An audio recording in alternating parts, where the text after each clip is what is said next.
Hey cinephiles, here is the list for most awaited Hollywood movies in 2023 you can't miss in theaters. Let's begin. There's a starman waiting in the sky. He'd like to come and meet us, but he thinks he'd blow our minds. There's a star. Number 1. Killers of the Flower Moon. It's almost been a year now. I have been waiting for this movie just because I'm a die-hard fan of Martin Scorsese. And what's even more exciting is he is collaborating with Robert De Niro for 10th time. And also Leonardo DiCaprio collaborating for 6 times. एक cinema lover को और क्या चाहिए? Number 2. Cocaine Beer. The film is inspired by a real story of a 170 pounds, approximately 79 kgs of American black beer that died after ingesting a duffel bag full of cocaine in December 1985. The cocaine had been dropped out of an airplane piloted by Andrew C. Thornton II, a former narcotic officer and convicted drug smuggler. Because his plane was carrying too much of heavy load, Thornton then jumped out of a plane with a faulty parachute and died. The beer was found 3 months later in northern Georgia, alongside 40 opened plastic containers of cocaine. The beer is currently displayed at Kentucky for Kentucky Fun Mall in Lexington, which named the creature Cocaine Beer in 2015. Number 3. Mission Impossible Dead Reckoning Part 1. I mean, this guy puts his life in danger to give us some seconds of euphoria. Especially in this film, they built a ramp in Norway where he practiced most of his day jumping off from the cliff with the bike, putting himself in the mouth of danger. For us to experience the authenticity of the stunt, at least हमें ये film theatre में जाके देखनी चाहिए to appreciate the work going into this movie. Number 4. Barbie. To be honest, I'm not as excited as others are for this film. But one thing I can say looking at the teaser they dropped is that it looks damn original and its storytelling and the parody they made of 2001 A Space Odyssey.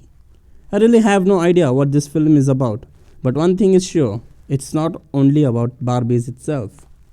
Okay, the next film in the row which was the inspiration for making this video. The movie I've been waiting for past 2 years since it was announced. None other than Christopher Nolan's Oppenheimer. Christopher Nolan is one of the reasons why I became a cinephile. His films, the way he directs, the way his approach to screenwriting, everything is mind-blowing. I have not seen any filmmaker around the globe who can pull off the work he did in direction.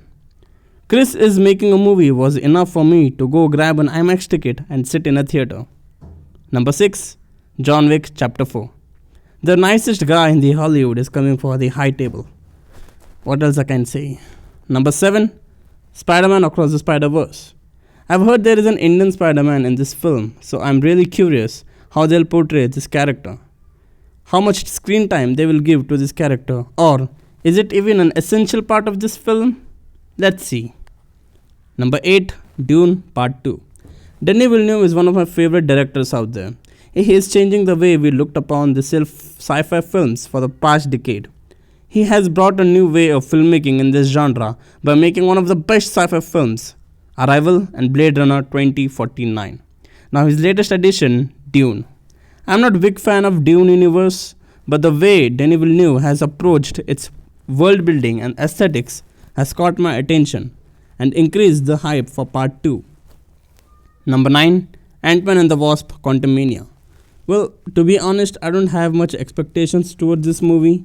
Marvel had really put my expectations down with the films like Black Widow, Thor Love and Thunder, Doctor Strange in the Multiverse of Madness. Don't get me wrong, I'm not criticizing Marvel. Even I'm a huge fan of MCU and I have been following this universe for a long time now. But these recent films which I just mentioned are really terrible. Thor Love and Thunder is the worst MCU movie that I have ever seen. So let's not get into this. There will be a whole separate video on this topic. If you want, I would be more than happy to make one. Number 10. Beau is Afraid. So the trailer looks fucking amazing. I mean, it's Ari Aster and Joaquin Phoenix. What could be a better collaboration? It's like a perfect idea you have in your mind, but you don't know what it is. And some random day you get to know about it from outside world. So that was the list, guys. Let me know in the comments what are the films I have missed in the list and films you are excited about coming in this year. Till then, keep watching MILF.